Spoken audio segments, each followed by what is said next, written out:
Hai, Assalamualaikum dan selamat malam kepada semua warga Batik Circle sekalian. Macam mana cara kita nak maintain energi kita? Setiap pagi buat 5 perkara dan dia ringkaskan 5 tu kepada akronim VGAMES. V-G-A-M-E-S. Apa maksud VGAMES? VGAMES ni, V adalah visualize. Visualize. Ataupun kita katakan gambaran, kan? Ataupun kita katakan maksudnya kerja seharian apa yang kita nak buat pada hari tu. Ramai orang gagal urus masa dia. Sebab apa? Sebab dia gagal urus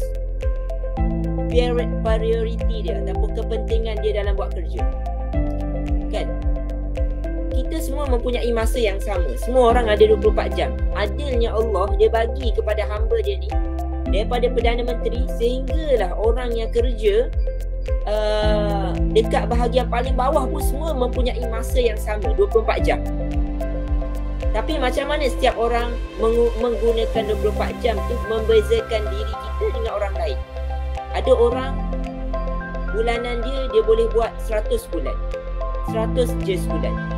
Ada orang yang bulanan dia boleh buat 300 bulan. Ada orang sebulan dia boleh buat 1000 sebulan. Ada orang satu hari dia boleh buat 1000 satu hari. Dan ada orang dia boleh buat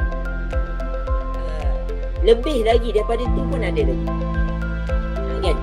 Jadi bila kita ada 24 jam, kita tak banyak benda yang kita buat. Sebab itulah Afnan Rosli ajar. Yang pertama adalah visualize. Dalam teknik visualize tu maksudnya awal pagi ataupun sebelum kita tidur, Irfan Khairi pun bagi poin yang sama. Irfan Khairi, saya baca buku dia waktu saya belajar kejuruteraan mekanikal. Waktu tu tak ada niat nak bisnes pun. Hanya niat macam, Irfan Khairi ni kan satu figure yang bagus, orang selalu angkat-angkat dia, kan. Jadi saya beli buku dia waktu tu. Kata-kata motivasi yang ada dalam buku tu sangat menginspirasikan saya. Dan ayat Irfan Khairi dia bagi tahu fokus 20% akan menjimatkan 80% yang lain. Maksudnya apa? Maksudnya sebelum kita tidur ataupun awal pagi kita bangun pagi, cuba listkan apa benda yang kita nak buat hari ini. Cuba listkan apa benda yang kita nak buat hari ini, kan, daripada awal pagi. Kalau kita tak boleh terperinci pun, paling kurang kita decide, okey, sebelum Zuhur apa benda yang kita nak buat. Allah dah letakkan waktu-waktu mengikut waktu solat tu. Sebenarnya kita dah boleh aturkan kita punya apa benda yang kita nak buat. Okay? So susun apa benda yang kita nak buat sehinggalah waktu malam. And then bila kita susun, kita visualizekan dia. Baru kita buat teknik visualize. Teknik visualize tu maksudnya kita pejam mata and then kita assume kita sedang membuat benda tu. Kita assume kita dah siap benda yang kita dah plan. Kita assume kita dah siap marketing yang kita post marketing.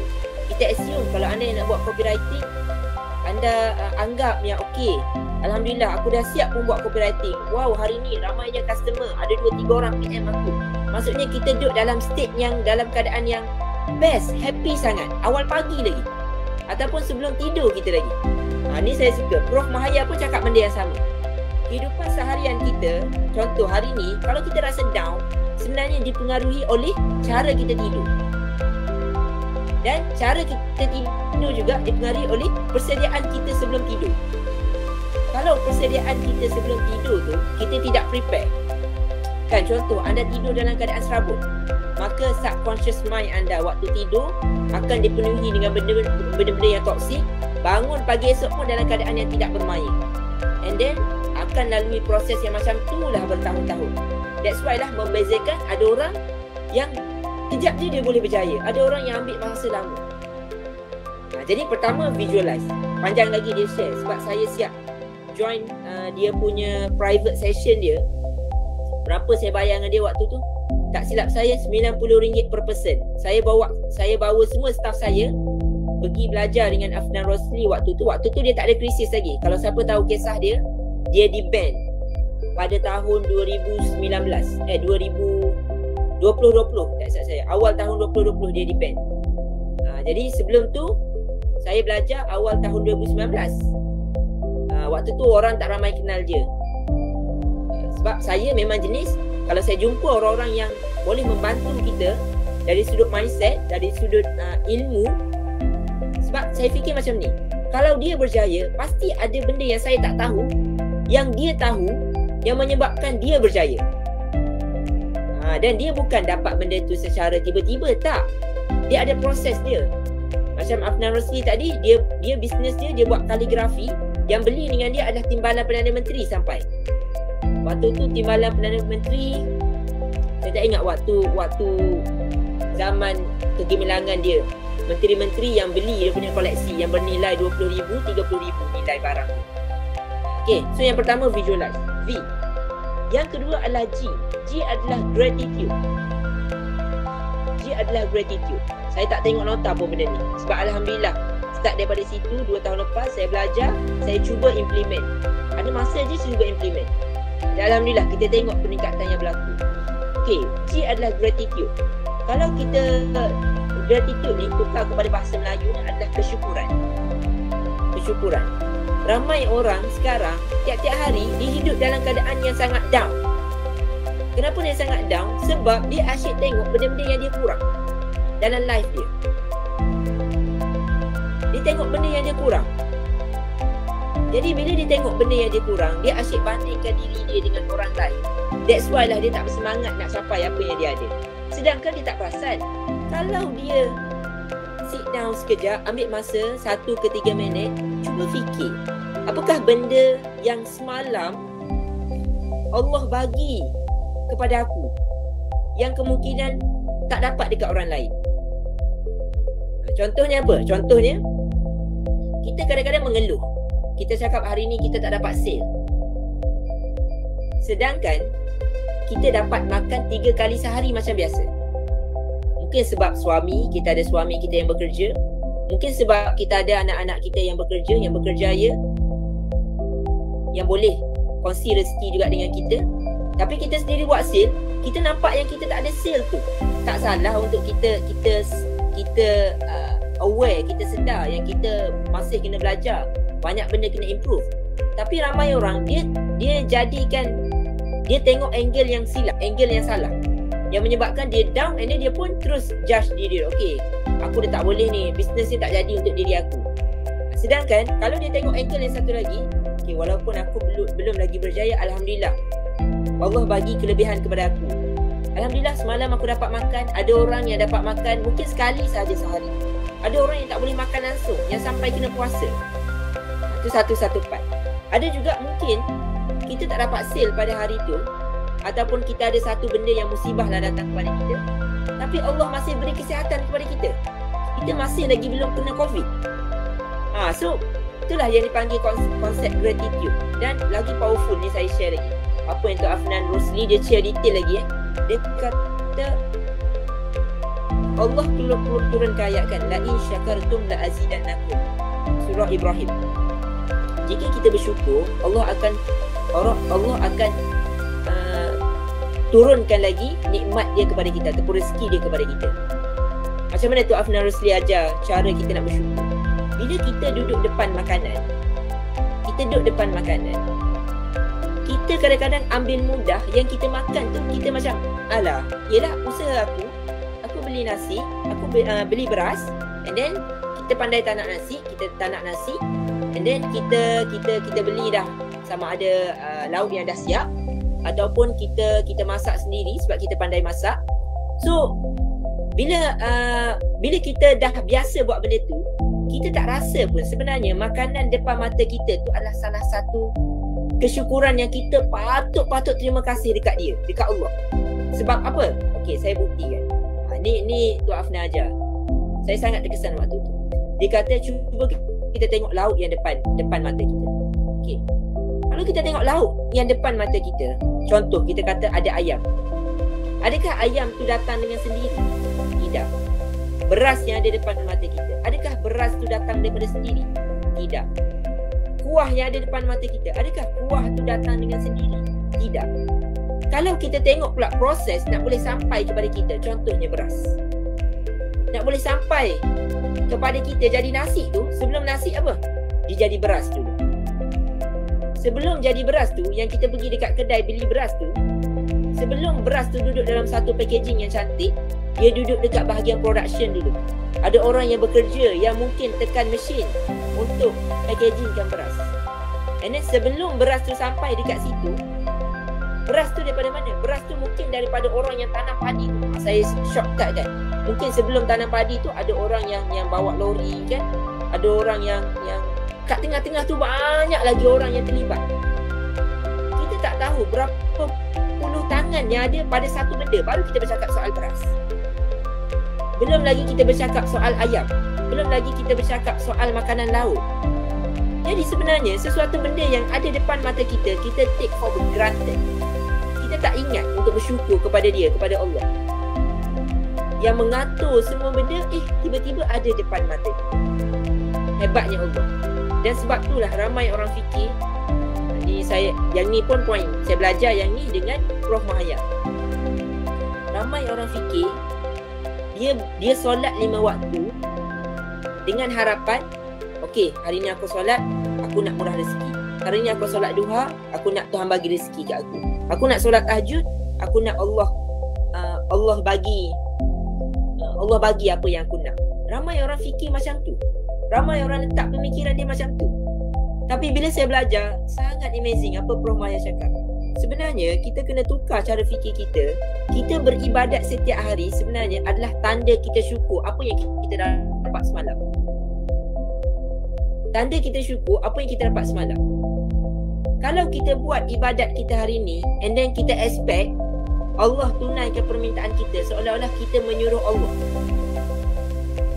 Sedangkan kenapa Nabi Muhammad dia boleh sampai ke tahap kan Saidina Khadijah ataupun Saidina Aisyah, saya tak ingat, siap tanya Nabi pada waktu tu, kau dah wahai baginda, kau dah memang dijaminkan syurga, tapi kenapa kau sanggup lagi beribadat? Tak duduk diam, sampaikan lebam-lebam kaki dia pada waktu tu, siap menangis-nangis berdoa lagi. Apa jawab Nabi Muhammad? Jawab, berapa besar nikmat yang aku tak terbalas apa yang Allah dah kurniakan untuk aku. Sampai tahap macam tu kan cara fikir. Jadi start daripada situ lah. Kita kena start belajar untuk ubah cara fikir kita. Daripada instead of kita fikir, kita buat ni untuk dapat hasil, sebenarnya kita buat tanda kita syukur kepada dia. Okay, baru point nombor 2, VG kan. Seterusnya adalah VGA. A adalah affirmation. Affirmation, kalau siapa pernah dengar, anda boleh Google. Affirmation ni salah satu word, ayat yang mana contoh kita ni ada belief system. Contoh belief systemnya apa? Contohnya ramai orang ingat orang yang tak lahir dalam tak ada susul jalur perniagaan, contoh mak ayah dia bukan orang berniaga, dalam kepala dia fikir, alah, kalau aku nak berniaga, pasti aku tak berjaya. Belief system dia fikir yang, kalau aku ni jenis yang malang, aku buat marketing pun tak ada orang nampak, aku buat posting pun tak ada orang like pun. Sejarah aku sebelum ni 3 tahun aku buat posting, tak ada orang like pun. Aku buat live, mata kosong, tak ada orang tengok pun aku. Belief system. So kita percaya kepada benda yang kita dah ditanam daripada kecil lagi. Kalau kita belum pernah berniaga, kita berniaga belum pernah berjaya, kita pun akan fikir kita tak akan berjaya. Selagi mana kita belum berjumpa depan mata kita, kita tengok orang tu daripada susah boleh berjaya, kita tak akan percaya yang orang biasa-biasa boleh berjaya. Kalau kita tengok depan mata kita, kita kenal, barulah kita percaya. Kan, kalau tu, sebab tu belief system yang tanpa sedar kita dah jadi macam tu. Dan sama juga kalau anda nak tahu fizikal kita sekarang, tengok contoh saya, badan saya tak besar mana. Kenapa badan saya tak besar sangat? Sebab cara pemakanan saya daripada dulu sampailah ke sekarang tak makan banyak sangat pun. Biasanya kalau saya makan nasi satu hari satu maksudnya sekali makan nasi pun saya dah rasa kenyang dah. Maksudnya aktiviti kita harian tu akan menjadikan kita sekarang. Faham tak? Aktiviti harian kita akan menjadikan kita sekarang. Sama ada fizikal kita macam tu, mind kita, otak kita pun macam tu juga. Sebab itulah saya tak pelik kalau ada orang yang cakap, alah jual batik ni susah lah, agak senang jual makanan. Tak salah, sebab dia nampak orang yang jual makanan berjaya. So proceed, jalan saja kalau benda tu boleh membantu hidup dia. Kita tak boleh cakap alah tengok kak tu dia jual makanan, kejap lagi lingkup lah tu tengok aku jual pakaian, aku survive dia jual pakaian. Kita tak boleh cakap macam tu. Sebab dalam kehidupan dia jumpa orang-orang berjaya adalah orang-orang yang jual makanan. Dia tengok orang yang berjaya adalah orang yang buka gerai goreng pisang, so dia pun akan buka gerai goreng pisang juga. Sama juga dengan saya, mentaliti saya sendiri. Saya tak pernah percaya saya masuk dalam gaiwarisan. Saya tak pernah percaya online ni boleh pergi lebih jauh. Sehinggalah saya jumpa, saya pergi kelas, saya jumpa orang duduk kanan dan kiri saya. Saya punyalah awal-awal berbangga. Oh, kami gaya warisan. Kita ada kedai tau kak. Kedai kita bayar sewa ribu-ribu sebulan. Bukan lebih hebat. Saya pun tak hebat pun. Maksudnya saya bawa bisnes yang dah legacy ni, saya bawa ke satu level. And then kita rasa macam okay, tak ada kot orang yang lebih power. Sekali bila saya pergi, saya pernah ceritakan sebelum ni, awal-awal tu saya masuk kelas-kelas yang ada dekat luar dulu. Saya duduk seat belakang-belakang. Saya seat belakang-belakang sebab bagi saya sama je seat belakang, seat depan. Tapi sebenarnya kenapa orang berebut-rebut nak bayar mahal untuk duduk seat depan? Sebab nak berkawan dengan jutawan-jutawan yang telah berjaya. Bukti dia saya cuba. Saya sekali tu saya cuba kan, ambil seat yang mahal sikit. Biasa kita bayar seat tu RM20, RM30. Lepas tu saya cubalah bayar upgrade sikit, bayar seat yang harga RM100. Boleh lah duduk depan. Bila saya duduk depan, saya buka cerita dengan orang sebelah. Bila saya cakap, contohkanlah ni kita ambil satu figure. Saya tak nak. Anda saya takkan bagi figure yang tepat. Cuma saya ambil gambaran supaya anda boleh apa kita panggil, dapat faham apa situasi yang saya cuba bawa ni. Waktu saya berbual, katakanlah dia tanya, okay, jualan gaya warisan berapa jualan? Saya pun cakap lah, kita orang buat RM100,000 sebulan. And then saya rasa macam bangga gila. Waktu tu saya rasa macam bangga gila sebab kita cakap RM100,000 kan. Awal-awal tu boleh sembang. Bila saya pergi dekat depan, saya duduk seat yang lagi depan, saya tanya kat sebelah, jualan berapa bang? Oh, jualan saya RM200,000 sebulan. Dia jawab RM200,000 sebulan tu macam dia jawab RM2,000 sebulan. Macam dia jawab RM20,000 sebulan. Dan saya pun tengok tinggi rendah je dia ni. Nampak macam tak adalah tak adalah kita kata pakai kod, pakai kita panggil pakai jam yang mahal ke, tak ada, macam biasa je, manusia je. And then bila kita tanya, abang kedai kat mana? Oh, kedai bukan kedai kita duk tak kenal pun, orang tak kenal mana pun. Lepas tu macam mana abang berniaga? Oh, abang guna Facebook. Berapa follower abang? Follower abang adalah dekat 80,000. Kita pun macam wow, rupanya ada orang yang tak perlu bayar pun, sewa mahal-mahal sampaikan 10,000, sampaikan 20,000 ataupun sampaikan 5,000 sewa kedai, tapi boleh buat jualan sampai macam tu. So start daripada situlah saya berubah belief system saya. Start daripada situlah saya start belajar banyak benda. Saya start terbuka minda. Asalnya saya pun skeptical juga. Saya pun tak berani juga untuk pergi ke online, kan? Jadi itu adalah saya nak relatekan berkaitan dengan affirmation. So affirmation ni sebab tu penting. Macam saya, kalau anda nak nanti, saya macam dulu saya belajar dengan Tok Afnan, dia ada bagi satu audio. Audio tu audio yang maksudnya kalau kita dengar, dia bagi tahu benda-benda yang positif. Contoh, anda boleh berjaya. Dia dalam English version lah, tak ada lagi yang Melayu version. Kalau Melayu version dia jadi bunyi tak best. Setakat ni English version dia. Dia bagi tahu I am kind and loving, I am patient and understanding, I am calm and peaceful, I am focused and persistent. Tu sebab saya pun ada teks juga kat sini. Jadi dia mention benda-benda yang positif yang menyebabkan kita awal pagi lagi ataupun bila kita nak tidur, kita dah ditanamkan dengan aura-aura yang positif. Kan dia bagi tahu, okey, anda boleh berjaya, anda boleh sihat, anda boleh capai yang anda set. So kita pun energi kita makin lama makin tinggi. Sebab itulah sebenarnya rahsia yang membezakan kenapa orang berjaya. Kita tengok contoh Tony Fernandez. Contoh siapa tu? Siapa lagi yang berjaya? Ya Allah, siapa yang Melayu tu? Kita tengok Tan Sri Bukhari tu siapa? Syed Bukhari. Syed Bukhari kan. Kita nampak, adakah kita nampak dia struggle gila dia buat kerja? Kan sebenarnya orang-orang yang berjaya sama juga. Kalau siapa pernah dengar kisah Datuk Hasanuddin, saya tak silap saya nama dia, pengurus craft tangan. Pengurus karang craft. Tak silap saya. Kisah dia sama juga. Diorang tak nampak benda-benda tu depan mata. Takkan kita nak buat, aku berjaya, aku boleh berjaya, insya-Allah aku mampu berjaya. Takkan kita nak buat macam tu depan orang ramai ke orang cakap kau ni dah gila ke apa? Kan? Tapi waktu bila kita buat, boleh buat adalah waktu kita nak tidur, waktu kita nak seorang diri. Kan ada orang cakap kalau nak berjaya, kita duduk depan cermin, kita praktis. Kita hilangkan ketakutan kita.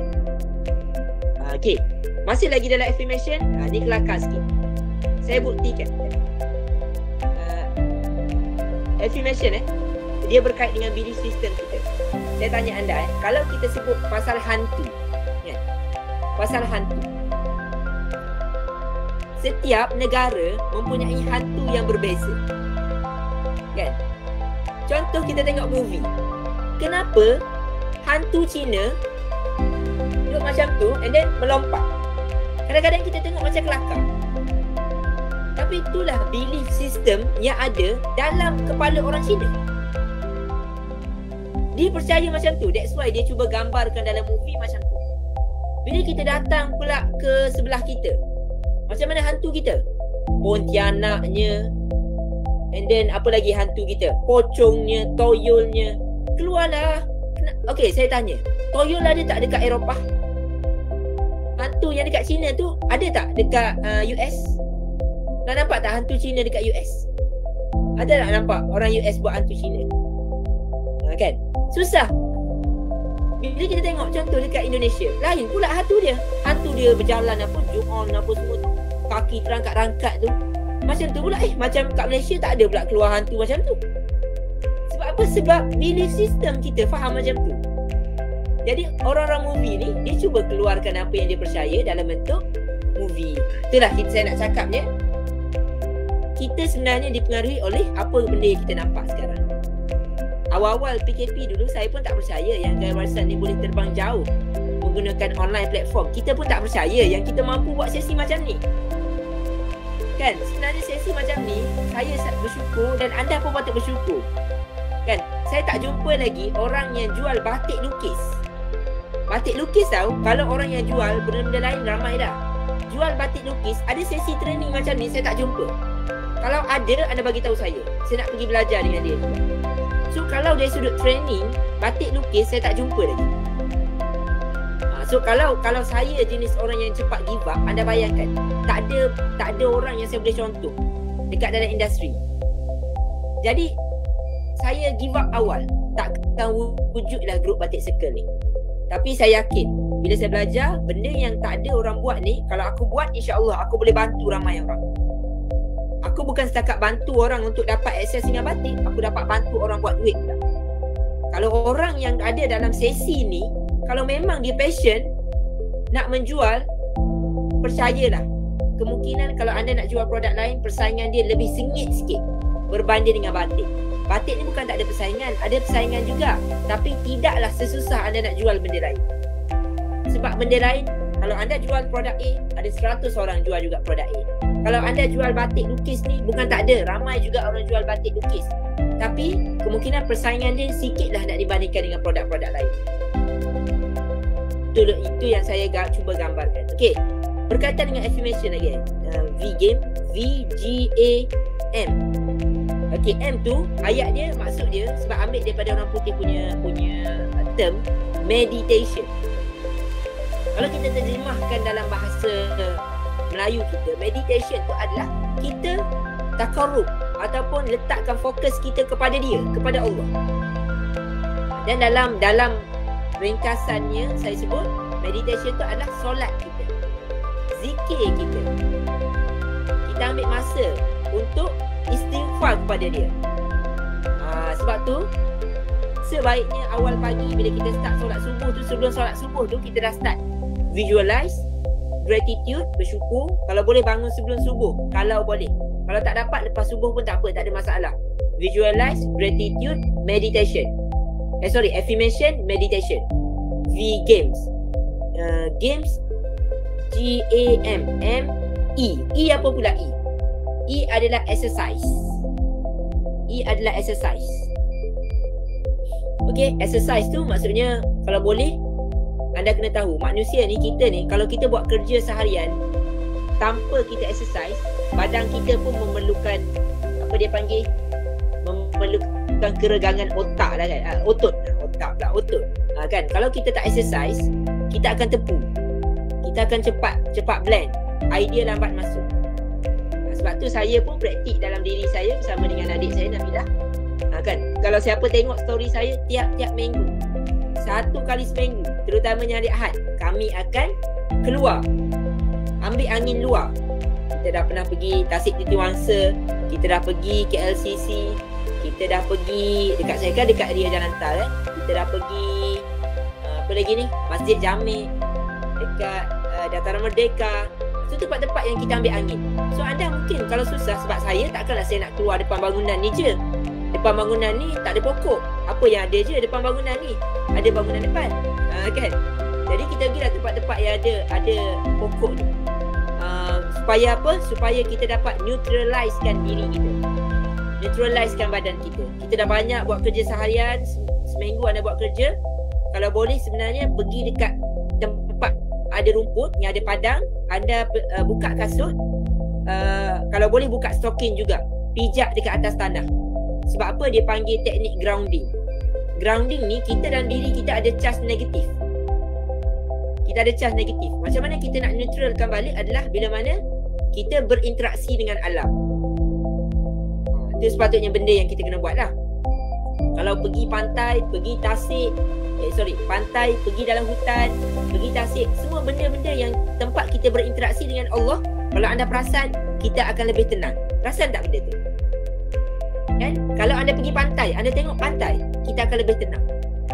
Sebab tu ada setengah orang dia pelihara haiwan yang apa dia panggil, kucing ke, ikutlah, kadang-kadang ada setengah orang dia pelihara ikan ke ataupun kura-kura ke. Dia tengok makhluk Allah, dia akan rasa lebih tenang. Sebab itulah manusia. Kan nanti kita bercakap lagi bab waktu lain, sebab saya boleh kupas dalam lagi berkaitan dengan energi. Okay, and then last kali MESS adalah spiritual. Spiritual. Okey, saya lupa nak bezakan antara spiritual dengan satu lagi tadi, meditation. Meditation ni ataupun meditation ni adalah kita tak buat apa-apa. Kita hanya duduk diam, pejam mata, kita bercakap dengan diri kita sendiri. Tu sebenarnya meditation. Yang spiritual ni baru berkaitan dengan solat, berkaitan dengan amal ibadat kita. Benda tu kita kena buat. Sebab kita kena ada keyakinan kita dengan kuasa yang lebih hebat dekat atas sana. Orang yang tak percaya tentang kuasa Allah dekat atas sana, percayalah hidup dia akan tunggal langgang. Hidup dia tak boleh nak survive dalam life. Sebab tu kita tengok orang-orang yang kuat iman dia akan boleh survive dalam apa ujian yang ada dekat dalam dunia ni. Okay? Wallahu alam.